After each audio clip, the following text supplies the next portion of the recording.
نبی پاک صلی اللہ تعالی علیہ وآلہ وبارک وسلم آپ سرکار کو جب سفر معراج کرایا گیا، آپ سرکار کے ساتھ جب معراج والا واقعہ پیش آیا اور نبی پاک علیہ السلام نے جب بعد کے اندر بادشاہوں کی طرف خطوط لکھ لکھ کر روانہ کرنے شروع کر دیے، شاہ روم کیسر روم کو جب اللہ کے نبی نے اپنا خط مبارک لکھ کر روانہ کیا، اور اس وقت وہ روم کا بادشاہ ملک شام کے اندر موجود تھا، اس تک جب یہ خط پہنچا اس نے پڑھا اللہ کا نبی سرزمین حرم کے اندر آیا، اللہ کا نبی مکہ کی سرزمین کے اندر آیا ہے، اللہ تعالیٰ کا ایک آخری نبی وہ حرم کے اندر آیا ہے، عرب کے اندر آیا ہے، اور اس نے مجھ کو خط کے ذریعے اسلام کی طرف دعوت دی ہے، اسلام کی طرف بلایا ہے۔ اور وہ اپنے لوگوں سے بلا کر کہنے لگا، ایک وہ نبی کے جس کی آمد کا انتظار تھا، سارے نبی جس کی آمد کے چرچے کرتے چلے گئے، اس نبی کی طرف سے میری طرف یہ خط روانہ کیا گیا، اور وہ نبی اعلان کرتا ہے کہ میں آخری نبی ہوں، میرا کلمہ پڑھ لو۔ اب میں یہ تصدیق کرنا چاہتا ہوں آیا کہ واقعی وہ سچا نبی ہے یا کہ نہیں۔ لوگ کہنے لگے جناب والا اس کی تصدیق تو ایسے بندے سے کروائی جائے گی جو بندہ عرب کا رہائشی ہوگا۔ لوگوں نے کہا کہ عرب سے ایک بندہ یہاں پر ملک شام کے اندر تجارت کی غرض سے آیا ہوا ہے اور ان کا نام ابو سفیان ہے۔ ابو سفیان ابھی تک مسلمان نہیں ہوئے تھے، ابو سفیان کو بلایا گیا، بادشاہ نے اپنا مدعا پیش کیا، بادشاہ کہنے لگا کہ اس نبی نے نبوت کا دعویٰ کیا اور تم بھی عرب سے آئے، وہ بھی عرب کے اندر آیا، یہ بتاؤ کہ آیا وہ نبی سچا ہے یا کہ نہیں۔ ابو سفیان نے ابھی تک کلمہ نہیں پڑھا تھا، ابو سفیان کہنے لگا انہوں نے جو یہ دعویٰ اور اعلان کیا ہے کہ رات کے تھوڑے حصے کے اندر میں گھر سے بیت المقدس گیا اور بیت المقدس سے 7 آسمانوں کی سیر کی اور اس سے اوپر کی سیر کر کے رات کے تھوڑے حصے کے اندر میں واپس چلا آیا۔ اب دیکھو یہ بات عقل تسلیم نہیں کرتی، میں یہ سمجھتا ہوں کہ یہ واقعہ ان کا بیان کرنا ان کے سچے ہونے کے خلاف ہے۔ ابو سفیان چونکہ اس وقت تک ابھی آپ کا غلام نہیں بنا تھا،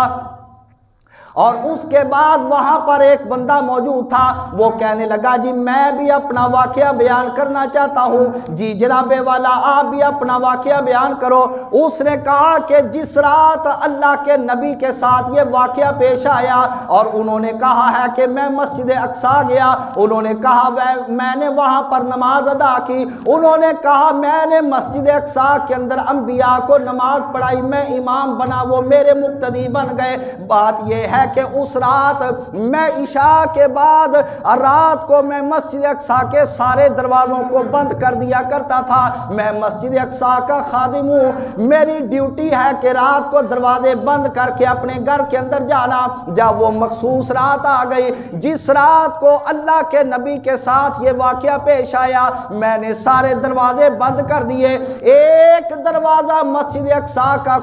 کھلا رہ گیا، میں نے اس کو بند کرنا چاہا مگر وہ بند نہیں ہو سکا۔ میں نے اپنے حامیوں کو بلایا، میں نے اپنے دوستوں کو جمع کیا، ہم سب نے مل کر زور لگایا کہ دروازہ بند کر دیا جائے، مگر وہ دروازہ کیا، ہم کو تو پہاڑ محسوس ہو رہا تھا، وہ دروازہ ہم سے بند نہیں ہو سکا۔ ہم نے ترکھانوں کو بلایا، انہوں نے کہا کہ لگتا ہے دروازے کے اوپر بلڈنگ کا بوجھ پڑ گیا ہے جس کی وجہ سے اپنی جگہ سے حرکت نہیں کر رہا۔ ارے بلڈنگ کا بوجھ نہیں تھا، اس رات تو اللہ رب العالمین نے اپنے محبوب کے استقبال کے لیے انبیاء کو جمع کرنا تھا۔ حقیقت کے اندر اللہ تعالیٰ اپنے محبوب کے استقبال کے لیے سارے نبیوں کا رستہ کھلا رکھنا چاہتا تھا۔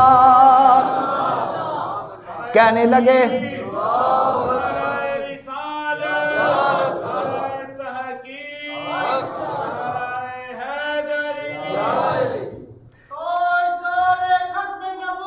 زندہ باد زندہ باد زندہ باد زندہ باد،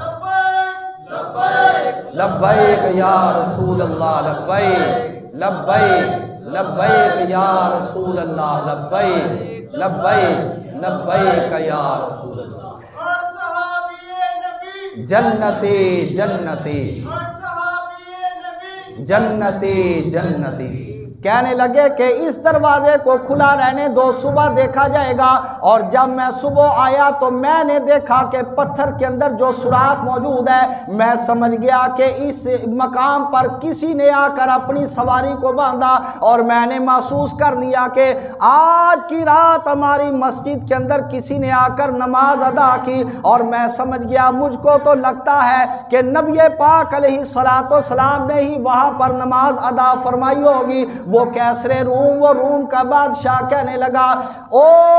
عیسائیوں، چونکہ وہ خود عیسائی تھا، وہ اپنے پیروکاروں سے، اپنے ماننے والوں سے خطاب کرنے لگا، کہنے لگا، او عیسائیوں، تم کو یاد ہونا چاہیے ہمارے نبی حضرت عیسیٰ علیہ السلام نے اعلان کیا تھا، میرے بعد اللہ تعالیٰ کا آخری نبی آئے گا، میرے بعد سارے نبیوں کا سردار آئے گا، سارے نبیوں کا امام آئے گا، اللہ کا پیارا محبوب آئے گا۔ اور لگتا ہے یہ جو خط میری طرف روانہ کیا گیا ہے یہ اسی نبی کی طرف سے آیا ہے، لہٰذا کیوں نہ ہو میں بھی اور آپ سارے کے سارے کلمہ پڑھ کر اس نبی کے غلام بن جاتے ہیں۔